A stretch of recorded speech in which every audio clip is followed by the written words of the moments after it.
اسی کے تحت ہم اور آپ اس دنیا کے اندر جیتے ہیں اور زندگی گزارتے ہیں۔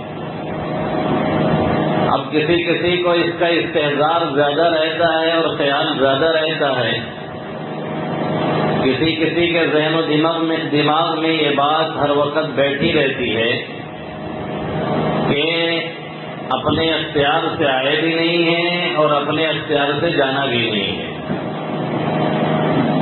آنے میں بھی غیر مختار ہیں اور جانے میں بھی غیر مختار ہیں۔ ہو سکتا ہے کہ کوئی صاحب یہ سوچ رہے ہوں تو جانے کا ہمیں اختیار تو ہے، بہت سے لوگ خودکشی کر لیتے ہیں، چلے جاتے ہیں۔ بھائی ہر خودکشی کرنے والا جاتا ہی نہیں ہے، ٹائم پورا ہو گیا ہے تبھی وہ جاتا ہے، نہیں پورا ہوا ہے تو خودکشی کا سبب سے اختیار کر سکتا ہے لیکن جانا ضروری نہیں ہے۔ اس پہ ایک دلچسپ لطیفہ میں آپ کو سناؤں۔ ایک صاحب بتلا رہے تھے، اب حقیقت کہاں تک ہے، اور وہ جس انداز سے انہوں نے بتایا کہ لگتا تھا کہ بالکل حقیقت ہے یہ قصہ۔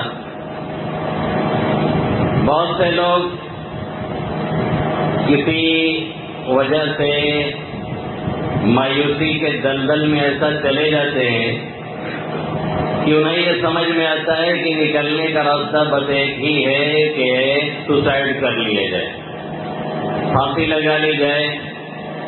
حالانکہ یہ نکلنے کا راستہ نہیں ہے، اپنے آپ کو اور مصیبت میں پھنسانے والا راستہ ہے۔ اللہ کے حبیب صلی اللہ علیہ وسلم کا ارشاد ہے کہ جس انداز سے جو پھانسی دے گا اپنے آپ کو، خودکشی کرے گا، سوسائڈ کرے گا، کل قیامت میں جہنم میں اسی طرح سے وہ سزا بھگتتا رہے گا۔ پسٹل سے اپنے کو ہلاک کیا ہے تو اپنے کو گولی ہی مارتا رہے گا، اسی عذاب میں مبتلا رہے گا۔ چاقو سے اپنے کو ذبح کیا ہے تو اسی عذاب میں وہاں چلتا رہے گا اور مبتلا رہے گا۔ سوسائڈ کسی مسئلے کا حل نہیں ہے، خودکشی کسی بھی مسئلے کا حل نہیں ہے۔ کتنے لوگ اس ٹائم پہ جب کسی قاعدے کے لوگ سے رابطہ کرتے ہیں تو بچ جاتے ہیں، اور کسی ایسے ہی مایوسی کے شکار شخص سے اگر رابطہ کر لیتے ہیں تو پتہ چلا کہ وہ اور مایوسی کے دلدل میں انہیں ڈال دیتا ہے اور مصیبت میں ڈال کر کے خود تو پریشان نہیں ہے، دوسرے کو اور پریشانی میں دھکیل دیا کرتا ہے۔ ایک ڈاکٹر صاحب ایک مرتبہ ہمارے یہاں آئے اور انہوں نے کہا ملنا ہے، حالانکہ وہ ہمارے ملنے کا وقت نہیں تھا، ہم کتاب دیکھ رہے تھے اور موبائل اتفاق ہمارے کے سائلنٹ نہیں کیا تھا، تو گھنٹی بجی تو ہم نے اٹھا لیا۔ فلاں صاحب بول رہے ہیں، ہم نے کہا ٹھیک ہے بتائیں۔ کہنے لگے ملنا ہے۔ ہم نے کہا اچھا، سوچا تو ٹائم بدل لے، لیکن پھر ہم نے کہا اچھا آ جائیے۔ آئے تو کہنے لگے کہ یہ بتائیں کہ خودکشی کے بارے میں آپ کیا کہتے ہیں؟ تو میں نے کہا بہت اچھا کر ڈالیے، کون سی دقت کی بات ہے؟ تو میں جب مسکرا کے بولا تو وہ بھی تھوڑا سا سر بٹا کے ہنسنے لگے، کہنے لگے نہیں سیریسلی۔ تو میں نے کہا کیا سیریسلی؟ کہیں پسٹل اپنے پاس ہے، گولی لگا چکا تھا، اٹھا چکا تھا، پھر رکھنے کے بعد یہ سوچا کہ کسی سے مل لوں، تو سوچتے سوچتے ہمارے ایک دوست ہیں وہاں کے لیے گیا، پھر وہاں سے راستے سے لوٹ آیا، پھر کچھ نہیں سمجھ میں آیا تو سوچا کہ یہاں مسجد میں تو نماز پڑھنے کبھی کبھی میں آتا ہوں، رابطہ کروں، ہو سکتا ہے رابطہ ہو جائے۔ تو میں نے کہا چلیے اچھا کیا آپ نے، تو یہ تو بہتر چیز ہے، آپ کر ڈالیے، کہیں آپ بھاگ رہے ہیں ہمیں۔ تو ہنسے۔ اس کے بعد میں نے کہا پرابلم آپ کا کیا ہے؟ یقین جانیے کہ کوئی پرابلم تھا ہی نہیں، بس انہوں نے اپنے کو الجھا ڈالا تھا، بس کوئی ایسی پریشانی ان کے پاس تھی ہی نہیں جس کی وجہ سے وہ ایک اقدام کرتے۔ لیکن خدا نخواستہ اگر وہ کسی ایسے شخص سے ملے ہوتے جو خود ڈپریشن کا شکار ہے، جو خود مایوسی کے دلدل میں پھنسا ہوا ہے، تو انہیں نہیں نکال سکتا تھا۔ نتیجہ یہ نکلتا ہے کہ جو اقدام وہ کرنے جا رہے تھے شاید وہ کروا دیتا۔ میں نے ان سے کہا کہ آپ اپنا پرابلم پہلے بیان کیجیے، انہوں نے کچھ پریشانیاں بتائیں، اس کے بعد میں نے اس کا سولوشن جب بیان کیا تو وہاں سے ہنستے ہوئے اٹھے اور کہنے لگے آپ نے تو پورا پانی پھینک دیا، جیسے لگتا ہے کوئی ٹینشن ہے ہی نہیں، اب کہیں سامنا پڑتا ہے تو دیکھ کر کے ہنستے ہیں۔ کہ کبھی میں سوسائڈ کرنے جا رہا تھا اور اس طرح سے میں بچ نکلا ہوں. اور یہ ایک واقعہ نہیں ہے، میں اپنا کوئی واقعہ بہت سنانے کے موڈ میں بھی نہیں ہوں. ایسے کئی فون آئے، کئی لوگ ملے ہیں الحمدللہ، وہ بچ کر کے نکل گئے ہیں. تو میں اصل یہ واقعہ سنانے جا رہا تھا کہ کوئی یہاں بیٹھا ہوا یہ سوچ رہا ہوگا کہ آپ یہ کہہ رہے ہیں کہ بھائی کوئی سوسائڈ کر لے تو ضروری نہیں کہ مر ہی جائے. کوئی سوسائڈ کا طریقہ تو اختیار کر سکتا ہے لیکن مر جائے یہ ضروری نہیں ہے.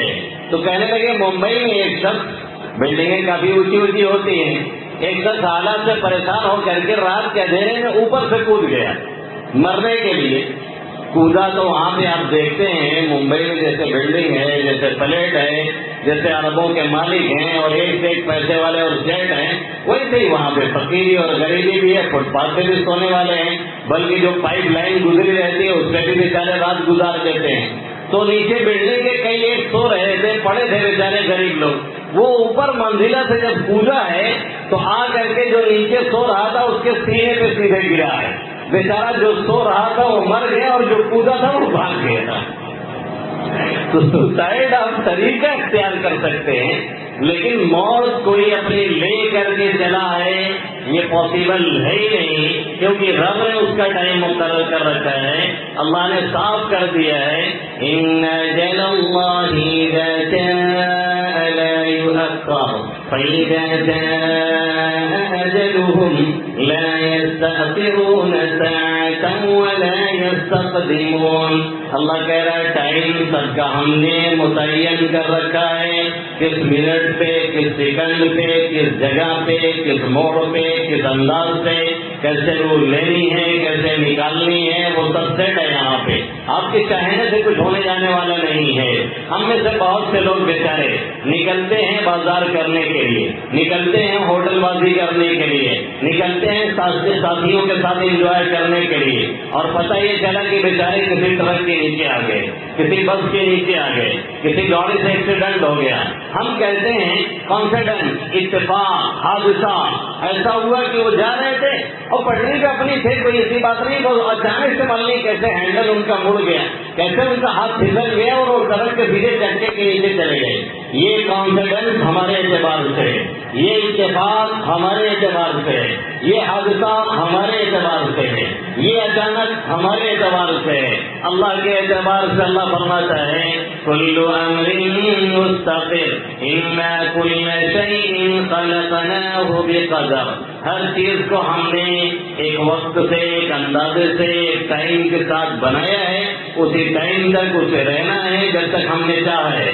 جب نہیں چاہا ہے تو دنیا کی کوئی طاقت اسے روک نہیں سکتی ہے، دنیا کا کوئی ڈاکٹر اسے سنبھال نہیں سکتا ہے، دنیا کی کوئی میڈیسین اس کی زندگی واپس نہیں لا سکتی ہے، دنیا کا کوئی انجیکشن اس کی عمر کو ایک سیکنڈ کے لیے نہیں بڑھا سکتا ہے. کسی کی چاہت، کسی کی محبت، کسی کا تعلق، کسی کے ہیلتھ، کسی کے حسن، کسی کا جمال، کسی کی خوبصورتی، کسی کی بہادری، کسی کو بھی ایک سیکنڈ کے لیے ادھر سے ادھر نہیں کر سکتی ہے. یہ میرے رب کا فیصلہ ہے. تو جس کو استحضار ہوتا ہے، جس دماغ میں حاضری رہتی ہے اس بات کی، وہ ذہن میں رکھتا ہے کہ کسی نے بھیجا ہے، وہ ذہن میں رکھتا ہے کہ بھیجنے کا کوئی مقصد ہے، وہ ذہن میں رکھتا ہے کہ دنیا آخری منزل نہیں ہے، وہ ذہن میں رکھتا ہے کہ اسے چھوڑ کر کے جانا ہے، وہ ذہن میں رکھتا ہے کہ اللہ رب العزت کے قانون کے تحت ہی ہمیں رہنا ہے، وہ ذہن میں رکھتا ہے کہ جا کر کے وہی 4 گز زمین ملنے والی ہے جہاں پہ ہم ہیں ہمارے اعمال ہیں، جہاں پہ ہم ہیں ہمارے کردار ہیں، جہاں پہ ہم ہیں ہماری رفتار اور گفتار ہے. دوسرا کوئی سپورٹر نہیں، دوسرا کوئی ووٹر نہیں. کوئی دنیا میں کتنا ہی بڑا رہا ہو، کتنے ہی اس سے پیچھے چلنے والے رہے ہوں، کتنے ہی ہاں میں ہاں ملانے والے رہے ہوں، اور پیسوں کی بہتات رہی ہو، اور مال کی فراوانی رہی ہو، اور پراپرٹی کی اتنی انتہا رہی ہو کہ شاید اسے بھی نہ معلوم ہو کہ کتنا بیگھا ہے اور کتنا بسوا ہے، سب کچھ چھوڑ کر کے وہی 4 گز زمین کے اندر جانا ہے. یہ سسٹم اللہ کا بنایا ہوا ہے، یہ اللہ نے کریٹ کیا ہوا ہے، جس کے تحت پوری دنیا چلتی ہے. کوئی چاہے تو بھی، کوئی نہ چاہے تو بھی. یاد رکھیں کوئی تیاری نہ کی جائے، یاد رکھیں کوئی بھی تیاری نہ کی جائے کوئی بھی کسی بھی اعتبار سے ہمارا ذہن تیار نہ ہو، ہمارا دل دماغ تیار نہ ہو، ہم جانے کے لیے تیار نہ ہو، لیکن پھر بھی چھوڑ کر کے جانا ہی ہے، موت آنی ہی ہے، ایک اٹل حقیقت ہے جس سے کسی کو مفر نہیں ہے، کسی جاندار کو بچنا نہیں ہے۔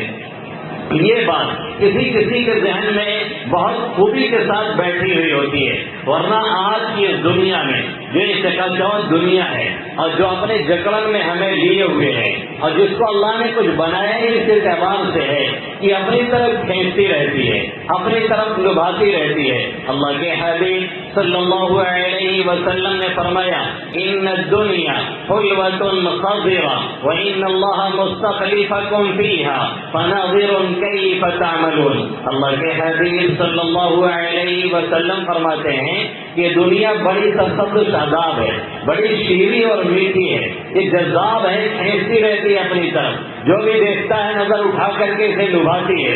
کسی کی چمچماتی کار ہے تو دل میں آتا ہے کہ ہمارے بھی ہو جائے، کسی کا بنگلہ تھوڑا ٹھیک نہیں تھا تو ہمارے دل میں آتا ہے کہ ہمیں بھی ایسے ہی ملے، کسی کے بارے میں معلوم ہوا کہ اس کے پاس بیلنس بہت ہے تو ہمارے بھی دل دماغ میں یہی آتا ہے کہ ہمارے بھی ہو جائے۔ کسی کے بارے میں کچھ اور سمجھ میں آیا، کسی کو ہیلدی دیکھا، کسی کا حسن دیکھا، کسی کا جمال دیکھا، کسی کا کمال دیکھا تو ہم خود بخود کھینچتے چلے جاتے ہیں کہ اللہ کو اللہ نے اس طرح سے دنیا بنائی ہی ہے، لیکن اس کا مطلب یہ نہیں ہوتا ہے کہ ہم اسی دنیا میں غافل ہو جائیں اور یہ بھول جائیں کہ کوئی لارڈ ہے، یہ بھول جائیں کہ کوئی گاڈ ہے، یہ بھول جائیں کہ کوئی رب ہے، یہ بھول جائیں کہ کوئی خالق ہے، یہ بھول جائیں کہ کوئی مالک ہے، یہ بھول جائیں کہ کوئی رزاق ہے، یہ بھول جائیں کہ کسی کے اشارے پہ یہ سانسیں چل رہی ہیں، وہ جب چاہے جس جگہ چاہے جس منٹ اور سیکنڈ پہ چاہے ہماری سانسوں کو آسانی سے کھینچ لے اور ہمارا قصہ قصے پاری نہ ہو جائے، اور وہ لوگ جو ہمارے چہتے تھے یا ہم جن کے چہتے تھے یا جن سے لگاؤ ہمارا تھا یا جو بہت ہمارے لاڈلے تھے یا ہم جن کے لاڈلے اور دلارے تھے، جن کی زندگیاں ہمارے بغیر نہیں گزرتی تھی، وہ بھی اب رکھنے کے لیے تیار نہیں۔ 2-4 گھنٹے رکھیں گے، 10 گھنٹے رکھیں گے، پھر وہی لوگ جن کے بہت چاہت اور تعلقات تھے وہ بار بار گھڑی دیکھیں گے اور کہیں گے کب جنازہ ہوگا، لیٹ ہو رہا ہے، 10 بجے کا اعلان ہوا تھا، 10:05 ہو گیا ہے، 10:10 ہو گیا ہے، 10:15 ہو گیا ہے۔ اللہ کے حبیب صلی اللہ علیہ وسلم اسی حقیقت کی طرف ہماری اور آپ کی رہنمائی کر رہے ہیں، اسی کی طرف ہمیں پھیر رہے ہیں، اسی کی طرف ہمیں موڑ رہے ہیں۔ پہلی حدیث جو میں نے پڑھی حضرت عبداللہ ابن عمر رضی اللہ تعالی عنہما کی، یہ بہت جلیل القدر صحابی ہیں، عمر فاروق رضی اللہ تعالیٰ عنہ کے صاحبزادے ہیں، بہت ہی زبردست صحابی رسول صلی اللہ علیہ وسلم ہیں۔ صحابی کسے کہتے ہیں؟ جنہوں نے آقا مدنی صلی اللہ علیہ وسلم کی صحبت اٹھائی ہو ایمان کے ساتھ اور ایمان کی حالت میں ان کی وفات ہوئی ہو۔ اسی اعتبار سے تابعی کو سمجھ لیجیے، تابعی اسے کہتے ہیں جنہوں نے صحابی کی صحبت ایمان کے ساتھ پائی ہو اور ایمان کی حالت میں ان کی وفات ہوئی ہو۔ اسی اعتبار سے تابعی کو سمجھ لیجیے جنہوں نے تابعی کا زمانہ پایا ہو، ان کی صحبت ایمان کے ساتھ اٹھائی ہو اور ایمان کی حالت میں ان کی وفات ہوئی ہو، تو ایک جلیل القدر صحابی ہیں۔ اور دادا جان مولانا عبدالحلیم صاحب نور اللہ مرقدہ برد اللہ مضجعہ، جب بھی کسی صحابی کا نام آتا، کسی صحابی کا اسم گرامی آتا، فرماتے یہ صحابی بہت جلیل القدر ہیں، بڑے اونچے درجے کے ہیں، پھر فوراً فرماتے کہ ہر صحابی جلیل القدر ہوا کرتا ہے، ہر صحابی اونچے درجے کا ہوا کرتا ہے۔ یہ جو معیار قائم کیے جاتے ہیں، یہ جو لیول قائم کیے جاتے ہیں، یہ جو مراتب بیان کیے جاتے ہیں کہ فلاں صحابی بڑے اونچے درجے کے ہیں، فلاں صحابی بیچ کے درجے کے ہیں، فلاں صحابی کمتر درجے کے ہیں، یہ ان کے آپس کے اعتبار سے ہوتے ہیں، ورنہ ہمارے اور آپ کے اعتبار سے ہر صحابی عظمت اور بلندی کے تقدس کی اس چوٹی پہ پہنچا ہوا ہے جہاں پہ ولایت اور بزرگی کی کوئی انتہا کو بھی پالے، پھر بھی کسی صحابی کی گرد کو نہیں پا سکتا ہے، اس لیے کہ وہ چند لمحے، چند سیکنڈ، چند ثانیے، چند منٹ کہاں سے لے کر کے آئے گا جنہوں نے ایمان اور اسلام کی حالت میں آقا مدنی صلی اللہ علیہ وسلم کی صحبت اٹھائی تھی، وہ چند سیکنڈ اور وہ 2 آنکھیں کہاں سے لے کر کے آئے گا جنہوں نے ایمان اور اسلام کی حالت میں آقا مدنی صلی اللہ علیہ وسلم کا دیدار کیا تھا، تو یہ فرماتے ہیں اللہ کے حبیب صلی اللہ علیہ وسلم نے فرمایا بنی الاسلام علی خمس، اسلام کی بنیاد 5 چیزوں پر رکھی گئی ہے۔ سب سے پہلی چیز کیا ہے؟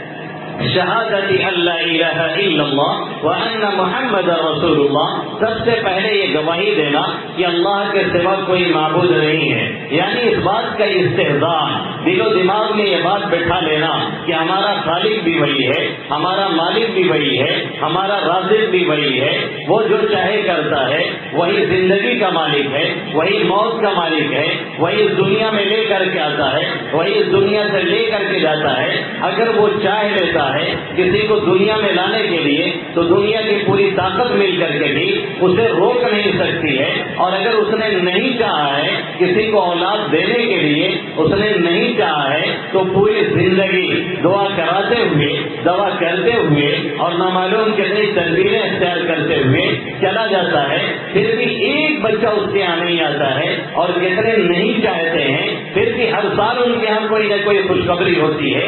یہ اس کا طریقہ کار ہے جو کر کے دکھاتا رہتا ہے۔ دنیا کے کسی شخص میں یہ طاقت نہیں ہے، دنیا کے کسی شخص میں یہ حیثیت نہیں ہے کہ وہ اس کی چاہت کو روک کر کے دکھا دے۔ وہ مالک الملک ہے، جو وہ چاہتا ہے کرتا ہے۔ شہادت اللہ الہ الا اللہ، اس کے سوا کوئی معبود نہیں۔ مطلب کیا ہے؟ بخیرت نے کہہ بھی دیا لا الہ تو کیا حاصل؟ دل و نگاہ مسلمان نہیں تو کچھ بھی نہیں، صرف لا الہ کہنے سے کچھ حاصل ہونے والا نہیں۔ یہ ذہن و دماغ میں ہمیں اور آپ کو بٹھلانا پڑے گا کہ سب کچھ کرنے والی ذات وہی ہے، ہر حال میں وہی کرتا ہے، اسی کی طرف ہر حال میں جانا چاہیے۔ جو ہم اور آپ یہ پڑھتے ہیں وَأَنْتُمُ الْأَعْلَوْنَ وَأَنْتُمُ الْأَعْلَوْنَ إِن كُنتُم مُؤْمِنِينَ، کہ اللہ کا وعدہ ہے اگر تم مومن رہو گے تو تم اس طرح بلند رہو گے۔ مومن رہنے کا مطلب یہ نہیں ہے کہ ہم کوئی ایک نیک کام کر لیں، مومن رہنے کا مطلب یہ نہیں ہے کہ کبھی ہم صرف کلمہ پڑھ لیں، مومن رہنے کا مطلب یہ نہیں ہے کہ کبھی ہم نے کلمہ کو دوہرا لیا۔ مومن رہنے کا مطلب یہ ہے اچھی حالت آئے، بری حالت آئے، پریشانی آئے، خوشی آئے، عام حالات میں ہوں، اچھے حالات میں ہوں، پریشان کن حالات میں ہوں، اور حالات میں ایسے گر گئے ہوں کہ نکلنے کا کوئی راستہ بھی بظاہر نہ نظر آ رہا ہو، تب بھی ہم یہ کہیں کہ اللہ ہے، وہی جو چاہتا ہے کرتا ہے۔ لا الہ الا اللہ محمد رسول اللہ، وہی اللہ ہے، اس کے سوا کوئی معبود نہیں۔ خالق بھی وہی ہے، مالک بھی وہی ہے، نافع بھی وہی ہے، ضار بھی وہی ہے، معز بھی وہی ہے، مضل بھی وہی ہے، سمیع بھی وہی ہے، بصیر بھی وہی ہے، حکم بھی وہی ہے، عدل بھی وہی ہے، لطیف بھی وہی ہے، خبیر بھی وہی ہے۔ وہی دنیا کے نظام کو گورن کرتا ہے، وہی دنیا کے نظام کو چلاتا ہے، وہی جب چاہتا ہے فرعون جیسے لوگوں کو غرق کر کے دریا میں دریا برد کر کے ان کو ختم کرتا ہے، اور موسیٰ علیہ السلام کی معمولی سی ٹکڑی کو جو 6,30,000 تقریباً تھی اور فرعونیوں کا لشکر 1 کروڑ کے برابر تھا، پھر بھی اللہ نے ان کو غرق کیا اور معمولی سے لشکر کو پار لگا کر کے پھر سے مصر کا بادشاہ بنایا، مصر کی حکومت عطا کی، مصر کی سلطنت عطا کی۔ یہ ذہن و دماغ میں بیٹھا رہے لا الہ الا اللہ، کوئی بھی حالت آئے ذہن و دماغ پلٹ کر کے رب کی طرف جائے۔ اچھی حالت ہو تو بھی کہیں اللہ تیرا شکر ہے، یہ تیری عطا ہے، یہ تو نے کیا ہے، یہ تو نے دیا ہے، یہ تو نے نوازا ہے۔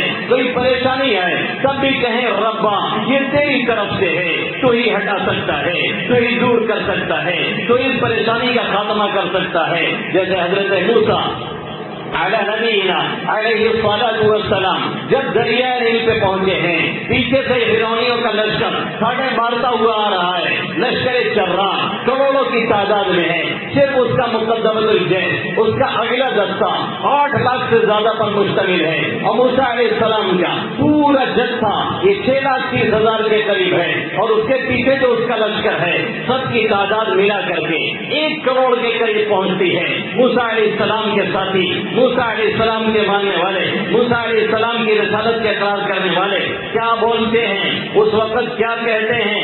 اے موسیٰ ہم پکڑے گئے، یا موسیٰ انا لمدرکون، اے موسیٰ ہم پکڑے گئے۔ موسیٰ علیہ السلام پورے ثابت قدمی کے ساتھ، پورے استقلال کے ساتھ، پوری پامردی کے ساتھ، پورے عزم کے ساتھ، پورے یقین کے ساتھ کیا کہتے ہیں؟ ان اللہ ان ربی معی سیہدین، رب میرے ساتھ ہے، وہ بھی راستہ دے گا۔ کلا، ہرگز ایسا نہیں ہو سکتا ہم پکڑ لیے جائیں، ہم گرفتار کر لیے جائیں، ایسا نہیں ہو سکتا ہے۔ رب نے جو وعدہ کیا تھا وہ اس وقت ذہن و دماغ میں ہے، یہی ہے ایمان، یہی ہے اصل امتحان۔ ایسے ہی وقتوں میں ایمان کا امتحان ہوتا ہے، تب پتہ چلتا ہے ہمارا دل کہاں ہے، ہمارا دماغ کہاں ہے۔ حضرت موسیٰ علیہ السلام نے فرمایا ایسا کچھ ہونے والا نہیں ہے، رب میرے ساتھ ہے، ابھی وہ راستہ عطا فرمائے گا۔ نتیجہ یہ نکلتا ہے، حکم دیا جاتا ہے لاٹھی مارنے کا، آپ لاٹھی مارتے ہیں، 12 راستے بنتے ہیں، 12 گروپ آپ کا جو قبیلہ ہے وہاں سے نکلتا ہے۔ یہی صورتحال آقا مدنی صلی اللہ علیہ وسلم کے ساتھ پیش آتی ہے جب صدیق اکبر کے ساتھ آپ مکہ سے نکلتے ہیں ہجرت کے لیے، غار ثور میں جا کر کے پناہ لیتے ہیں، مشرکین مکہ پیچھا کرتے ہیں اور غار ثور کے دہانے پہ آتے ہیں۔ صدیق اکبر کہتے ہیں اگر کوئی اپنے قدم پہ نگاہ ڈالتا تو بھی وہ ہمیں دیکھ لیتا، پریشانی کے عالم میں صدیق اکبر ہیں۔ اللہ کے حبیب صلی اللہ علیہ وسلم اس وقت پورے اطمینان سے فرماتے ہیں لا تحزن ان اللہ معنا، لا تحزن ان اللہ معنا۔ حضرت موسیٰ نے فرمایا ان معی ربی سیہدین، رب میرے ساتھ ہے، وہ راستہ عطا کرے گا۔ آقا فرماتے ہیں رب ہمارے ساتھ ہے، صرف میرے ساتھ نہیں ہے، میری امت کے ساتھ ہے، وہ کوئی راستہ دے گا، وہ نکلنے کا راستہ پیدا فرمائے گا۔ مکڑی کا جالا تنا جاتا ہے، کبوتر انڈے دیتی ہے، اس کے ذریعے سے آقا مدنی صلی اللہ علیہ وسلم کی حفاظت کی جاتی ہے۔ ایک شاعرہ کہتی ہے اور بالکل بجا کہتی ہے خدا جس کی حفاظت کی حیا جب تھان لیتا ہے تو پھر مکڑی کے جالوں کی وہ چادر تان دیتا ہے۔ اگر وہ زندگی لکھ دے، اگر وہ زندگی لکھ دے سمندر راہ دے دے گا، اگر وہ موت لکھ دے ہے تو مچھر جان لیتا ہے۔ یہ یقین ہے لا الہ الا اللہ، اللہ کے سوا کوئی معبود نہیں، محمد رسول اللہ، محمد عربی صلی اللہ علیہ وسلم اس کے بندے اور اس کے پیغمبر ہیں۔ کیا مطلب ہے؟ یہ یقین رکھنا، یہ ایمان رکھنا، یہ اعتقاد رکھنا اور اس میں ذرہ برابر تزلزل نہ ہو، ذرہ برابر ہم شک کے شکار نہ ہو کہ محمد عربی صلی اللہ علیہ وسلم آخری پیغمبر ہیں۔ آپ کے بعد کوئی پیغمبر آنے والا نہیں، آپ کے بعد کوئی رسول آنے والا نہیں۔ کوئی دعویٰ کرتا ہے تو جھوٹا اور مکار ہے، کوئی دعویٰ کرتا ہے اس کی نبوت قابل قبول نہیں ہے، کوئی دعویٰ کرتا ہے اس کی نبوت کا اعتبار نہیں ہے۔ محمد عربی صلی اللہ علیہ وسلم آئے ہیں، اب کوئی پیغمبر آنے والا نہیں ہے، اب ان کے وارثین کا کام ہے، یعنی علماء کا کام ہے یہ ذمہ داری سنبھالیں۔ اب علماء کا کام ہے وہ دین کو پہنچائیں، اب علماء کا کام ہے وہ دین کو بیان کریں، اب علماء کا کام ہے اس بارے گرا کو اپنے کندھے پہ لا دیں اور لے کر کے کلیا کلیا پھریں، کبھی یہاں جائیں کبھی وہاں جائیں، پیار کے ساتھ، شفقت کے ساتھ، محبت کے ساتھ، حکمت کے ساتھ، دانائی کے ساتھ دین کی باتیں لوگوں کو پہنچاتے رہیں۔ اب وارثین انبیاء کا کام ہے، اب کوئی نبی آنے والا نہیں، اب کوئی پیغمبر آنے والا نہیں۔ صاف لفظوں میں اعلان کیا گیا ما كان محمد ابا احد من رجالكم ولكن رسول الله وخاتم النبيين۔ محمد عربی صلی اللہ علیہ وسلم تم میں سے کسی مرد کے باپ نہیں ہیں، ہاں اللہ کے رسول ہیں اور نبیوں کے سب سے آخر میں آنے والے ہیں۔ نبوت یہیں پر مکمل ہو گئی ہے، اب کوئی نبی آنے والا نہیں ہے۔ آقا مدنی صلی اللہ علیہ وسلم نے بھی جا بجا اپنی حدیثوں میں اعلان فرمایا انا خاتم النبیین ولا نبی بعدی، میں آخری نبی ہوں، میرے بعد کوئی نبی نہیں ہے۔ چاہے مرزا غلام قادیانی ہو، چاہے مسیلمہ کذاب ہو، چاہے کوئی اور نبوت کا دعویٰ کرنے والا ہو، ہم سب جوتیوں کی نوک پہ رکھتے ہیں محمد عربی آخری نبی ہیں۔ اس میں اگر ذرہ برابر شک ہوا یا شبہ پیدا ہوا ہمارا ایمان گیا، ایمان کا کام تمام ہوا۔ اس لیے یقین کریں اور یہ جانیں اور یہ مانیں اور یہ پہچانیں اور یہ سمجھیں کہ محمد عربی صلی اللہ علیہ وسلم مکہ المکرمہ میں آئے ہیں۔ آقا مدنی صلی اللہ علیہ وسلم مکہ میں تشریف لائے ہیں اور 40 سال کے بعد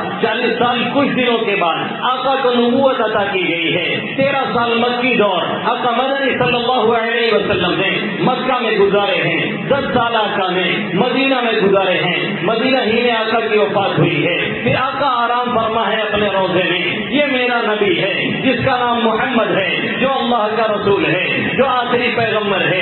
وہ جو بولتا ہے سچ بولتا ہے, جو بولتا ہے حق بولتا ہے, جو بولتا ہے صحیح بولتا ہے. اس کا بولا ہوا آج 1400 سال کے بعد بھی کوئی ایک لفظ غلط نہیں, کوئی ایک حرف غلط نہیں. یورپ کی تحقیقات روز غلط ہوتی ہیں, امریکہ کی تحقیقات روز غلط ہوتی ہیں. وہاں کے سائنسدانوں کی باتیں آج کوئی کچھ کہتا ہے, کل کوئی سائنسداں کھڑا ہو کر کے اس کو غلط ثابت کرتا ہے اور کہتا وہ بات صحیح نہیں تھی بلکہ یہ بات صحیح تھی.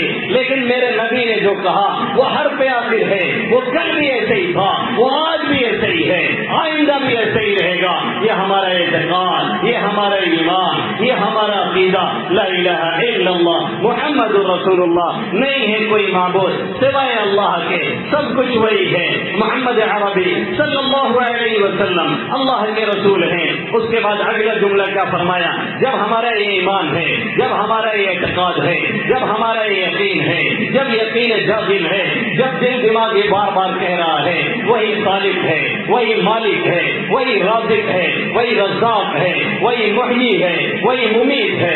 جب سب کچھ مان لیا اور جب یہ یقین کر لیا کہ محمد عربی صلی اللہ علیہ وسلم یہی آخری نبی ہے, جو کچھ لائے ہیں سب سچ ہے, نجات اسی میں ہے, فلاح اسی میں ہے, فلاح اسی میں ہے. کہاں دوڑے چلے جا رہے ہیں؟ اگر کہیں سکون ہے, اگر کہیں اطمینان ہے, اگر کہیں نجات ہے, اگر کوئی طریقہ نجات ہے تو محمد عربی صلی اللہ علیہ وسلم کا طریقہ ہے.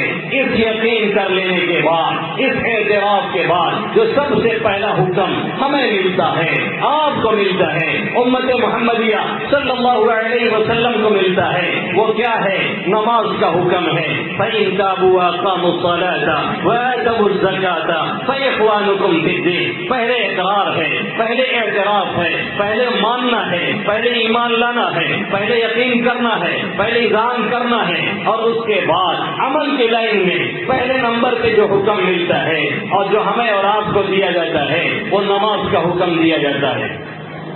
اور یہ نماز کا حکم صرف یہ نہیں کہ امت محمدیہ صلی اللہ علیہ وسلم کو دیا گیا ہو, اس سے پہلے جتنی امتیں گزری ہیں اور جتنے بھی انبیاء کرام آئے ہیں سب کو اس چیز کا حکم دیا گیا. وقت میں کچھ فرق رہا ہو, رکعت میں کچھ فرق رہا ہو, نمازوں کی تعداد میں کچھ کمی بیشی رہی ہو, لیکن ہر پیغمبر کو نماز کا حکم دیا گیا. حضرت ابراہیم علیہ نبینا علیہ الصلوۃ والسلام کیا دعا دیتے ہیں؟ ربنا لیقیموا الصلاۃ. ہم نے یہاں اس لیے بتایا ہے تاکہ یہ نماز کی پابندی کریں. حضرت زکریا علیہ الصلوۃ والسلام کو اللہ کیا فرماتا ہے؟ فنادته الملائکہ وهو قائم يصلي في المحراب. فرشتوں نے اس حال میں پکارا کہ محراب میں کھڑے ہو کر کے نماز پڑھ رہے تھے. حضرت موسیٰ اور ہارون کے بارے میں اللہ کیا فرماتا ہے؟ واقیموا الصلاۃ وبشر المؤمنین. نماز قائم کیجیے, مومنین کو خوشخبری سنائیے. حضرت شعیب کے بارے میں قرآن نقل کرتا ہے, یا شعیب اصلاتک تأمرک ان نترک ما یعبد آباؤنا.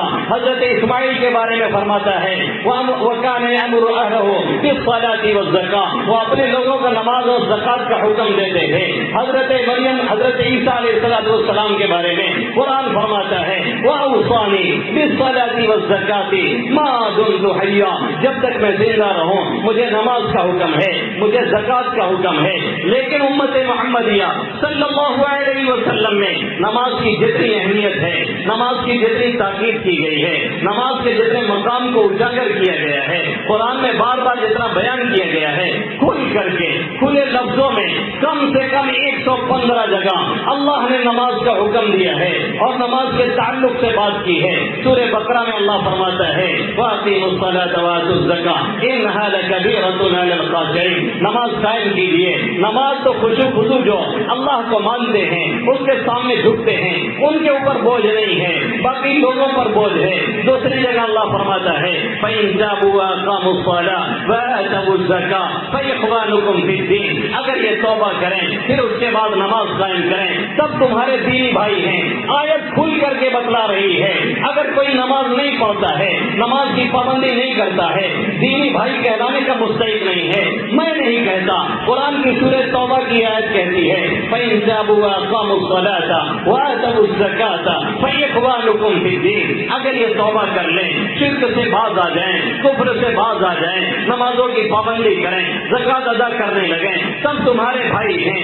یہی نہیں، کسی جگہ اللہ نے فرمایا وَأَقِيمُوا الصَّلَاةَ وَآتُوا الزَّكَاةَ، دیکھو نماز قائم کرو اور زکوٰۃ ادا کیا کرو اور کافروں کی طرح مت بن جاؤ۔ اور صحابہ کرام کا نقشہ کھینچتے ہوئے اللہ رب العزت نے فرمایا رجال لا تلهيهم تجارة ولا بيع عن ذكر الله وإقام الصلاة وإيتاء الزكاة يخافون يوما تتقلب فيه القلوب والأبصار۔ یہ ایسے لوگ ہیں کہ خرید و فروخت، دکان ڈلیا، تجارت، کاروبار، ملازمت، زراعت، ان کو کوئی بھی چیز اللہ کے ذکر سے روکتی نہیں، اللہ کی نماز سے روکتی نہیں۔ اکثر صحابہ کرام، یہاں بہت سے تاجر بیٹھے ہوں گے، بعض لوگ تجارت کو عیب سمجھتے ہیں، ان کے لیے تھوڑا سا کھول کر کے کہہ دوں، اکثر صحابہ کرام تجارت کرنے والے تھے، لیکن ان کی تجارت ایمان کے ساتھ تھی، ان کی تجارت دھوکہ دڑی والی نہیں تھی، ان کی تجارت غبن اور فراڈ والی نہیں تھی،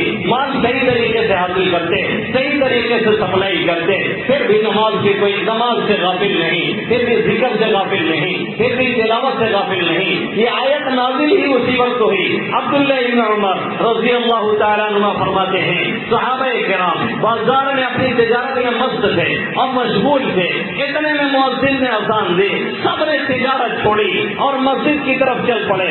اللہ کو یہ ادا تیری پسند آئی، اللہ نے قرآن میں آیت نازل فرمائی رجال لا تلهيهم تجارة ولا بيع عن ذكر الله وإقام الصلاة وإيتاء الزكاة يخافون يوما تتقلب فيه القلوب والأبصار۔ یہ لوگ ایسے ہیں خرید و فروخت، یہ لوگ ایسے ہیں تجارت و ملازمت، یہ لوگ ایسے ہیں دکان ڈلیا، انہیں اللہ کے ذکر سے، نماز کی پابندی سے کبھی روکنے والے نہیں ہیں۔ اور اس کی مین وجہ کیا بیان کی يخافون يوما تتقلب فيه القلوب والأبصار۔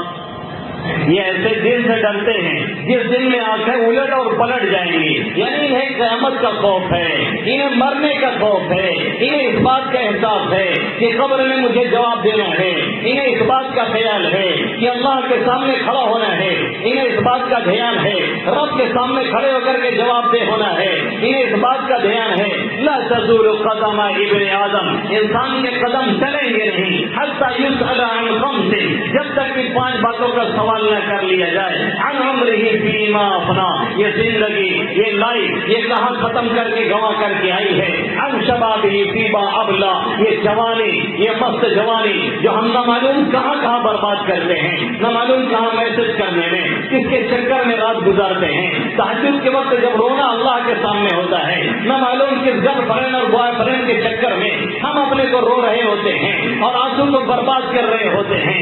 اللہ فرماتا ہے، آقا کہہ رہے ہیں کہ اللہ پوچھے گا یہ جو جوانی دی تھی تم نے کہاں گزاری ہے، کس حالت میں اسے گزاری ہے، اس کا جواب دیتے جاؤ۔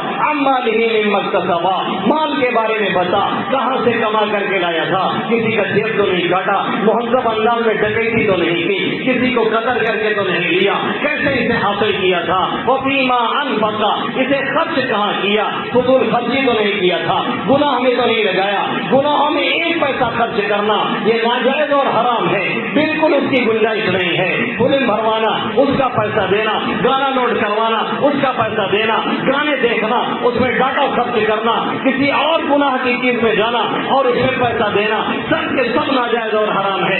اذا انفقوا لم يسرفوا ولم يقتروا وكان بين ذلك قواما، جب یہ اللہ والے خرچ کرتے ہیں، نہ خرچے میں فضول خرچی کرتے ہیں، نہ بخل سے کام لیتے ہیں، درمیانی حالت میں رہتے ہیں، یہ بھی گناہ ہے۔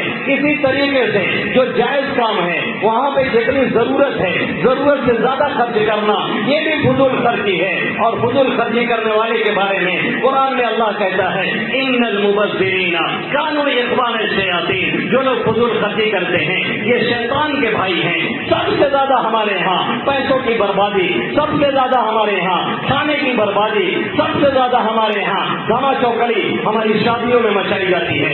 اگر ہماری غربت دیکھنا ہو ہماری مساجد دیکھیے, ہماری غربت دیکھنا ہو مسجد کے امام کی تنخواہ دیکھیے, وہی 2000 وہی 3000 وہی 2500. سیٹوں کی گاڑیوں کا پیٹرول مہینے کا 10,000 چوستی ہے, لیکن کسی مولوی حافظ کو دینا ہو تو 2,500 3 اور 4,000 یہی بنتا ہے اور یہی لوگ دیتے ہیں. اس سے آگے بات کرنے کے لیے کوئی تیار نہیں ہوتا.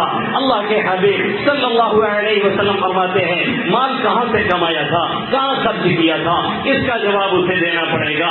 عن مالہ مما اکتسب وفیما انفق وما عمل بما علم.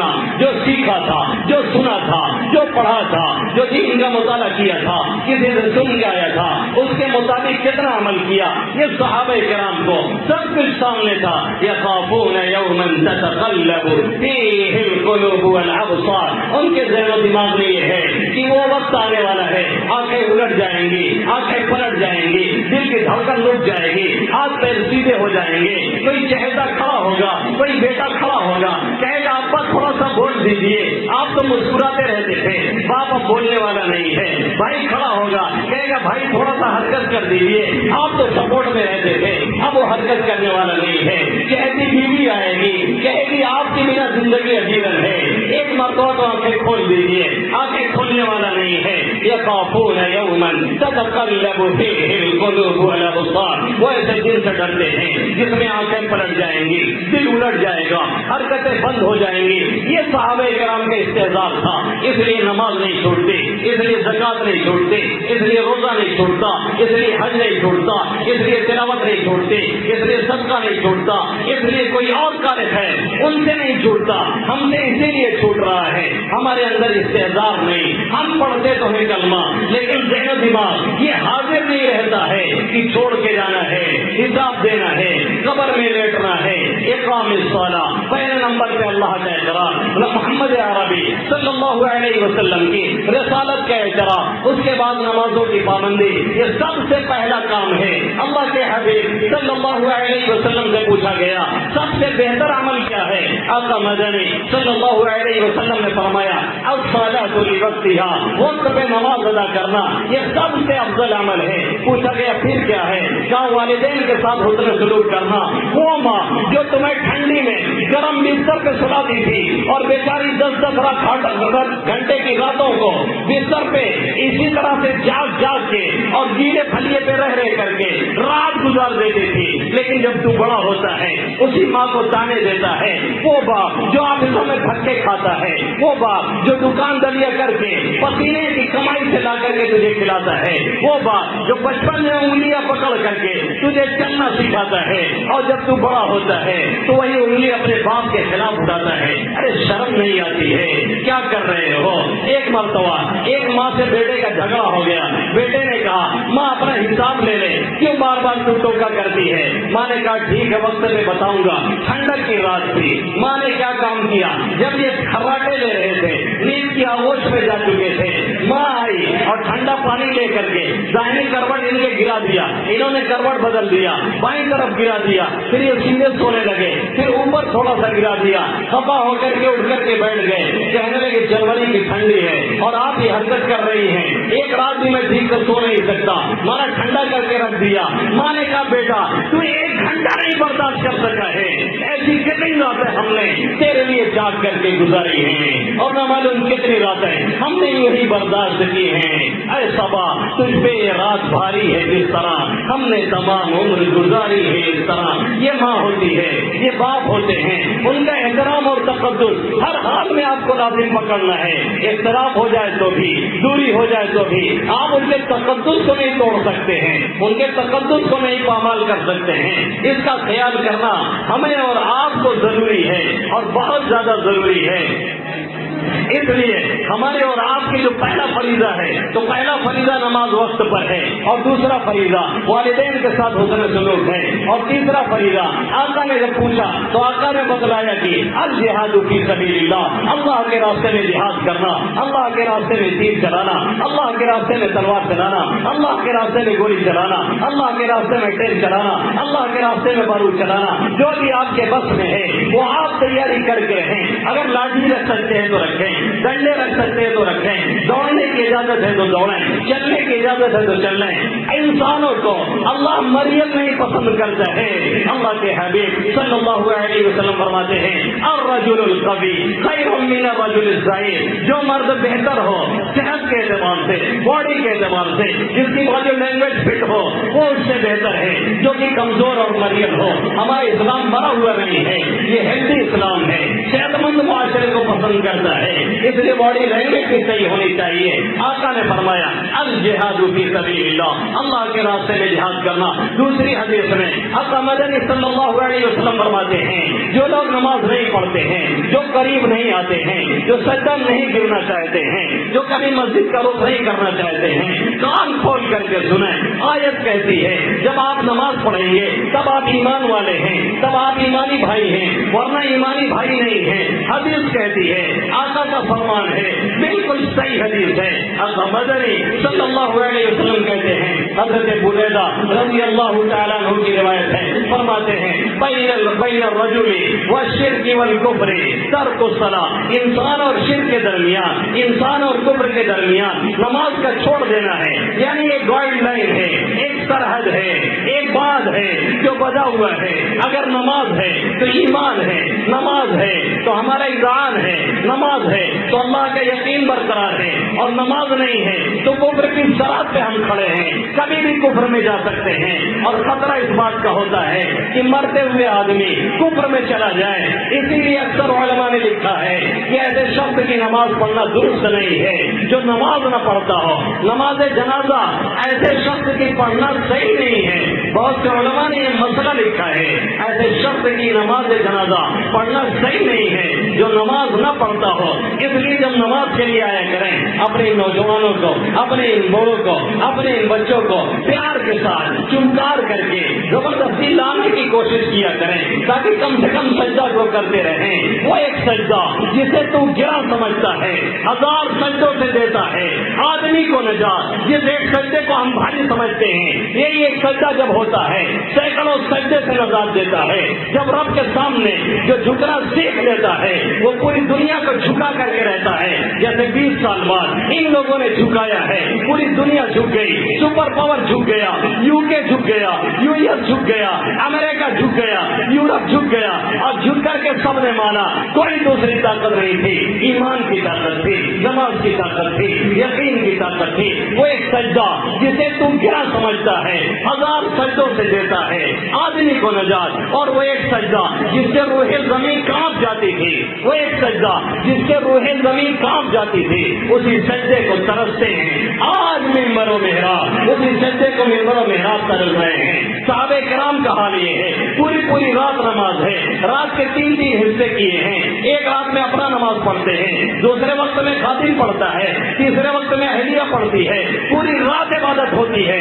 پھر اس کے بعد صبح میں اللہ سے استغفار کرتے ہیں، توبہ کرتے ہیں، کہتے ہیں میرے ربا جو حق تھا میں نے ادا نہیں کیا، جو حق تھا میں نے ویسے کیا نہیں۔ یہاں ہم پوری رات گیم کھیلتے ہیں، یہاں ہم پوری رات فلم دیکھتے ہیں، یہاں ہم پوری رات گانے سنتے ہیں، یہاں ہم پوری رات تماشا کرتے ہیں، یہاں ہم پوری رات عیاشیاں کرتے ہیں، یہاں ہم پوری رات مسیاں کرتے ہیں، اور پھر صبح اٹھنے کے بعد سب سے بڑے جنت کے مستحق ہم اپنی کو سمجھتے ہیں، اور اٹھتے ہیں تو کہتے ہیں مولانا بارش کیوں نہیں ہو رہی ہے، اللہ کی مدد کیوں نہیں آ رہی ہے۔ پھر خود ہی کہتے ہیں کہاں صاحب بارش کہاں ہے، کیوں نمازیں نہیں پڑھتا ہے، ایسا کہتے ہیں جیسے لگتا ہے اپنا تہجد پڑھ کر کے ہیں۔ یہ ہماری حالت ہو گئی ہے، یعنی ہم کتنے بگڑ چکے ہیں، ایک طرف غلطی پہ غلطی، ایک طرف جرائم پہ جرائم، ایک طرف جرائم پہ جرائم، پھر دیدہ دلیری، پھر سینہ زوری، یہ اس طرح کے جملے صحابہ کرام کی حالت یہ ہے. رات رات بھر نماز ہے، پھر فجر کے وقت میں رونا اور دھونا ہے، اللہ کو منانا ہے. پھر وہ کہتے ہیں میرے ربا جو کرنا تھا میں نے نہیں کیا، میرے ربا جیسا حق تھا میں نے ادا نہیں کیا، میرے ربا جو طریقہ تھا میں نے وہ طریقہ اختیار نہیں کیا. اور ہم یہ نہ سمجھیں کہ اس نماز سے صرف جنت ملے گی، ہم یہ نہ سمجھیں کہ اس نماز سے صرف دوزخ سے بچیں گے. یقیناً وہ بہت بڑا فائدہ ہے، لیکن اس نماز سے دنیا میں بھی بے شمار فائدے ہیں، ایک دو نہیں سینکڑوں فائدے ہیں. نماز ہوتی ہے انسان ڈسپلن کا عادی ہوتا ہے، نماز پڑھتا ہے انسان وقت کا پابند ہوتا ہے، نماز پڑھتا ہے انسان پاک و صاف رہتا ہے، نماز پڑھتا ہے سویرے اٹھنے کا عادی رہتا ہے، نماز پڑھتا ہے اس کی ہیلتھ صحیح رہتی ہے، نماز پڑھتا ہے اس کا دل دماغ صحیح رہتا ہے، نماز پڑھتا ہے اس کے کپڑے پاک و صاف رہتے ہیں، نماز پڑھتا ہے سنجیدگی برقرار رہتی ہے، نماز پڑھتا ہے چہرے پہ نور رہتا ہے، کسی بھی کریم یا پاؤڈر سے کچھ نہیں ہوتا. نماز پڑھنے سے چہرے پہ نور آتا ہے، ذکر کرنے سے چہرے پہ نور آتا ہے. نماز پڑھتا ہے مسجد میں جاتا ہے آپس میں ملاقات ہوتی ہے، تعلقات اچھے ہو جاتے ہیں، کوئی نہ کوئی سلام کلام ہو ہی جاتا ہے.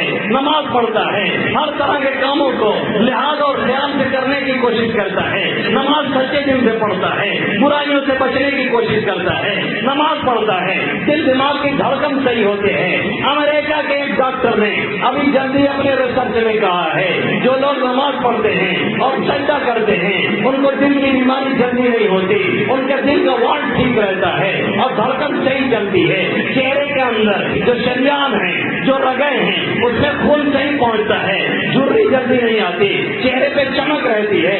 اس نے لکھتے لکھتے یہاں تک لکھ دیا اگر عورتوں کو سجدے کا فائدہ صحیح میں معلوم ہو جائے تو یہ میک اپ چھوڑ کر کے خوب سجدہ کریں تاکہ ہمارے چہرے کی رنگت اچھی رہے. یہ طریقہ امریکہ اور یورپ میں علاج کا بھی ایجاد کیا گیا ہے جس کے سر میں مستقل درد ہوتی ہے اور کوئی دوا نہیں فائدہ کرتی. امریکہ اور یورپ میں اس کا علاج یہ بتایا جاتا ہے آپ 4-5 مرتبہ دن میں 4-5 منٹ کے لیے سجدے میں پڑے رہا کریں. ارے سیدھے کہو نا آپ نماز پڑھیں. وہی طریقہ محمد عربی صلی اللہ علیہ وسلم جو دے کر کے گئے تھے پھیلائے ہوئے دامن پھیلائے ہوئے دامن سامان تجسس. سائنس محمد کا پتہ ڈھونڈ رہی ہے. آج بھی سائنس لوٹ کر کے محمد عربی صلی اللہ علیہ وسلم کے دروازے پہ آتی ہے اور جو نماز پڑھتا ہے اس کا فائدہ اسے ملتا ہے، اس کے گھر والوں کو ملتا ہے، رزق کی تنگی دور ہوتی ہے، رزق میں برکت ہوتی ہے. کیا یہ حقیقت نہیں ہے؟ آج کمانے والے ایک نہیں کئی ہیں، 50,000 مہینے کا آتا ہے لیکن بچتا نہیں ہے، سب خرچ ہو جاتا ہے. کہتے مولوی صاحب لگتا ہے کسی نے کچھ کر دیا ہے، کوئی اڑ جاتا ہے، کچھ پتہ ہی نہیں چلتا ہے، کسی نے کچھ نہیں کیا ہے، کوئی شیطان نہیں ہے. سب سے بڑے شیطان ہم ہیں. ہم نے نماز چھوڑا ہے، ہم نے زکات چھوڑی ہے، ہم نے تلاوت چھوڑی ہے. پورا گھر ہمارا نحوست کا شکار ہے، ماں سے لے کر کے بیٹی تک، بیٹی سے لے کر کے باپ تک، باپ سے لے کر کے دادا تک، دادا سے لے کر کے دادی تک، دادی سے لے کر کے نانی تک. ارے وہ بڑھیا اور بوڑھے جنہیں سوچتا نہیں ہے وہ بھی چشمے لگا کر کے رات کی تاریخیوں میں وہی سیریل میں ہوتے ہیں، وہی فلم میں ہوتے ہیں، وہی گانے میں ہوتے ہیں، وہی سرمستیوں میں ہوتے ہیں. جو قوم دیر تک عیاشیاں کرتی ہے، جو قوم دیر تک سرمستیاں کرتی ہے، جو قوم دیر تک بدماشیاں کرتی ہے اور دیر کے سو کر کے اٹھتی ہے وہ قوم کبھی پنپ نہیں سکتی اور دنیا میں کبھی قبضہ نہیں جما سکتی. سویرے سونا اللہ کی یاد کے ساتھ، اللہ کے ذکر کے ساتھ، پھر سویرے اٹھنا اللہ کو یاد کرنا اور ذکر کرنا، یہ کامیابی کی پہلی منزل ہے، یہ کامیابی کی پہلی سیڑھی ہے، یہ کامیابی کی پہلی بنیاد ہے. جب تک یہ رہا ہے ہم ہمیشہ کامیاب رہے ہیں. 12 صدی تک ہمارا عروج رہا ہے.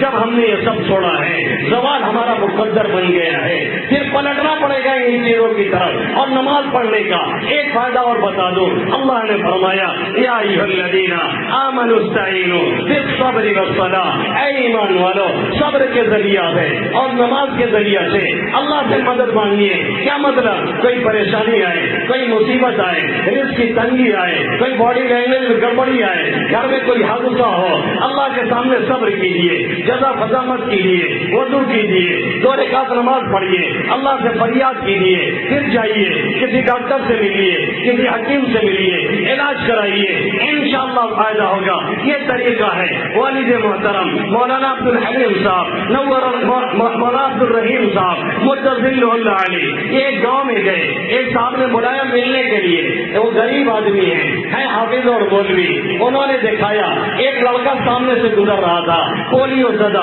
چلنے سے بیچارہ معذور، اور ایک لڑکا ان کا جو والد صاحب کو لا کر کے چائے پانی کرا رہا تھا، انہوں نے فرمایا حضرت دیکھیے وہ لڑکا جو جا رہا ہے پولیو جس کو ہے اس کو اور میرے اس لڑکے کو دونوں کو ایک ساتھ پولیو ہوا تھا، ایک دن ایک وقت میں فالج گرا تھا اور پولیو گرا تھا۔ مجھے جب اطلاع ملی میں بازار میں تھا، وہاں سے آیا، آ کر کے وضو کیا، 2 رکعت نماز پڑھی، اللہ کے سامنے دل گڑایا اور بہت رویا۔ میرے پاس علاج کے پیسے بھی نہیں تھے، قریب میں گیا، ایک ہومیوپیتھ کے ڈاکٹر سے ملا، ساری کیفیت بتائی، دوا لا کے کھلایا، 1 مہینے کے اندر اچھی خاصی راحت مل گئی، آہستہ آہستہ بالکل ٹھیک ہو گیا۔ یہ بڑا سیٹ کا لڑکا ہے، ان کو جب پتا چلا فالج گرا ہے، یہ لے کر کے گئے دلی، پھر ممبئی، پھر نہ معلوم کہاں کہاں علاج کرایا، علاج کرا کے تھک گئے، آج تک وہ ٹھیک نہ ہو سکا، اور میرا بچہ الحمدللہ دوڑ رہا ہے۔